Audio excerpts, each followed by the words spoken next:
Elden Ring is considered by many to be From Software's magnum opus, a masterpiece like no other, a game that redefined open world design, and one of the best-selling games of all time. I think it earned that title. I love this game. But it's also needless to say that there was a lot of hype going into the release of its DLC, Shadow of the Erdtree. Some found it to be a masterpiece, rivaling that of the base game, or maybe even exceeding it. Some found it contentious, but one thing most of us struggled with was its final boss fight.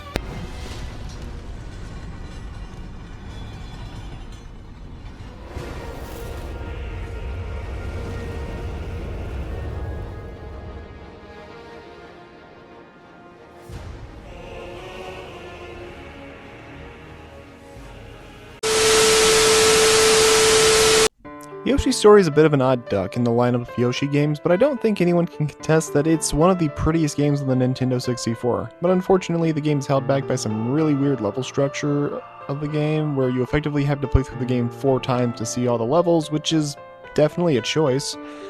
Also, these levels aren't designed around getting to the end goal, instead around finding 30 fruits, so they're little collectathons. Though I quite like this sort of idea, you being warped out the instant you meet your goal means a fair amount of these levels can go unexplored. So because it's obligatory, we have to cover the lead up to this boss fight, but because it's also the end game, it's gonna be a long one, so get comfortable, folks. First, you wake up in a mysterious location and a blue-haired bitch blows your limbs off because you got her pronouns wrong or something. After that, you have a battle against Leon in Traverse Town. You're meant to lose this battle, but with some careful plays, clever spacing, and maybe some cheeky AI manipulation, you'll be able to beat him, and you'll even get an elixir for your troubles, which is pretty cool. Then we're roadblocked and have to face the Chained Ogre. Try not to get thrown off the cliff.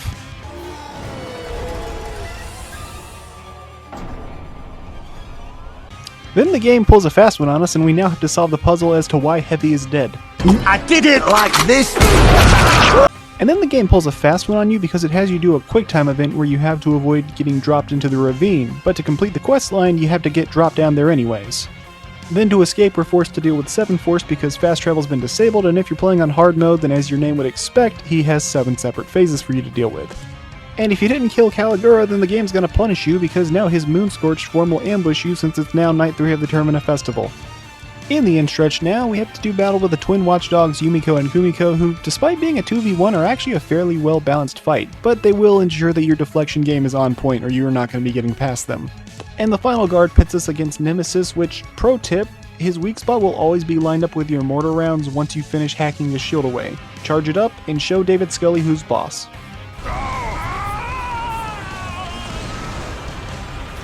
Then, and only then, do we finally get to Promised Consort Run.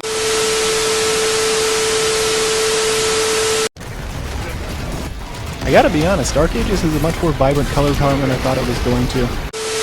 Okay, all we gotta do is just lock in and focus. All in all, I don't think the Promised Consort form of this boss is that bad. As long as you have a good shield or are two-handing, you can use the deflecting hard tier and basically have Sekiro deflections, so you can stay right up in his face, which means that you're not only getting to hit him more often, but you're also doing far more posture damage as it's not recovering, which leads to him getting staggered more often, and you can get 1 or maybe even 2 staggers in this phase, and that just significantly cuts into his health, which lowers how much HP he'll have going into the next phase.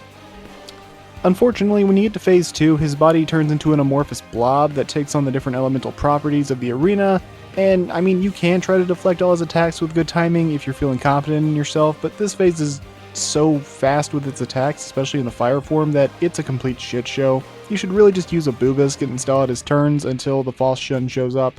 This will give you a chance to use Luigi logic, changing the arena's element, which will also stun the boss, and then you can rinse and repeat until this boss and his health bar goes down to nothing.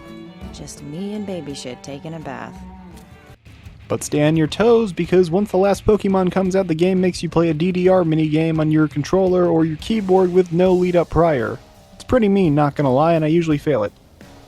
Now, thankfully, once he gets up after this, he may have another health bar, but this phase is far more merciful, even though the arena is now lighting up on fire. It can make the claustrophobic feeling even worse, but a little known exploit is that Shelia is actually 60% helium or something, so the kick from her guns is so strong it can keep her propelled up in the air. Really, it's more of a glitch and an exploit, but hey, it's still pretty funny and it's useful, so we're gonna abuse it. Finally, after enough punishment, the promised consort will gain a stand in the form of Mikola, his brother, who's looking like Lucifer and also wanting to bone him for some reason. I know it's George R.R. Martin, but Jesus Christ. At this point, the fight becomes total bullet hell, and his boss theme changes to the iconic Megalovania, which, fun fact, debuted in Toby Fox's Halloween ROM hack of Earthbound when Dr. Andonut said, and I quote, TLDR, eat shit faggots. Errol Flynn and Alan Hale Jesus naked. Christ! Did- Lucifer's did you a see it right there? faggot! If you're struggling with Radahn's Death Star laser attack, I'd honestly recommend finding a shield with decent holy damage negation and a good guard boost. I'm personally quite fond of the Mesmer Soldier Shield as it has high guard boost, a reasonable weight, and it does a good job blocking basically everything. Honestly, I'd say it's probably the best shield in the entire game, and it's honestly a medium shield too, which is crazy. But just remember, do not play passive against these bosses. Be aggressive, get up in their face, and absolutely tear into them. You're going to stagger the bosses far more, and you're going to find far more damage opportunities, because if you're just playing passive, you're never really going to win or get anywhere anytime soon. Of course, whenever he decides to swim away, you'll want to have Riku throw one of her grenades at him in order to actually do damage from a distance.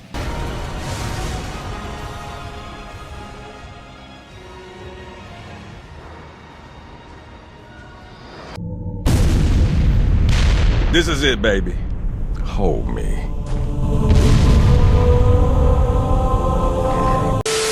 Make no mistake, this fight is hard.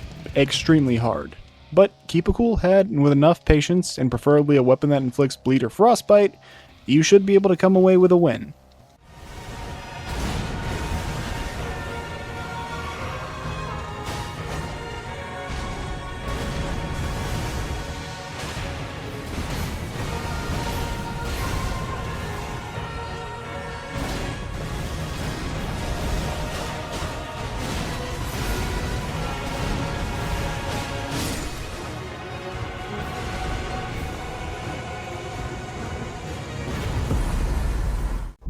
But we're not truly free from the ultimate terror, are we? Clown Candy is truly an unstoppable monster. It takes no damage, will keep attacking regardless of anything, it feels no pain, and it smiles no matter what you do to it.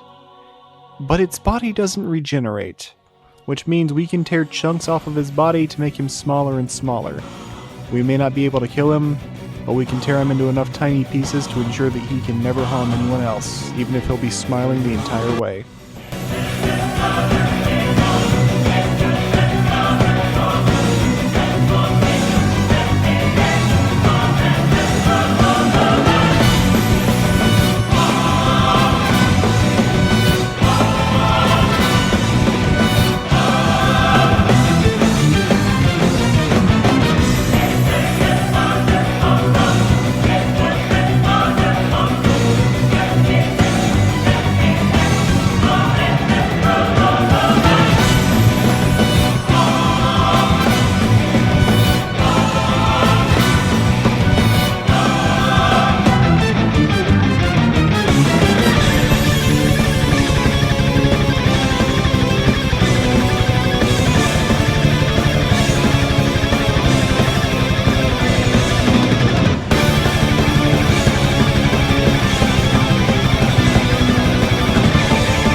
And that's gonna do it for this video. To be honest, I don't really get why this one needed a guide on everything. I thought the process was pretty straightforward, but hey, I'll try to throw you a bone from time to time.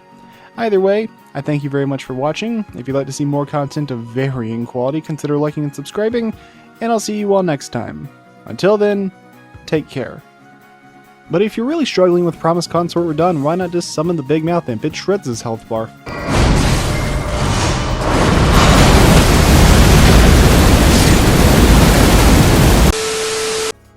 Okay, so, like, I know everyone's been hyping up the Queen of Hatred, but it took me way too many tries just to make it past this dude. Oh god. Oh, I really am in for a mess, aren't I? Well, guess that'll make for some interesting content. Oh man, I can't wait to see how the comments react to this one.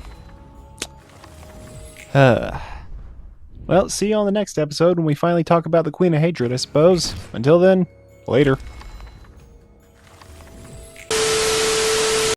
He's going over that cliff.